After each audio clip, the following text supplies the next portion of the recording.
எதற்கடி திண்டாட்டம் கரகதப்பை காண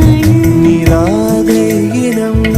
சொல்லாமல் சொன்னாய் செங்கோதை மனம்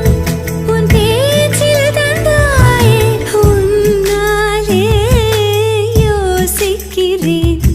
உன் விரலை பிடித்து நடக்கும் நிமிடம் யாசிக்கிறேன் கண்ணுக்குள் புத்தி வைப்பேன் என் செல்ல கண்ணனே வா தித்தித்த கைச்சத்தை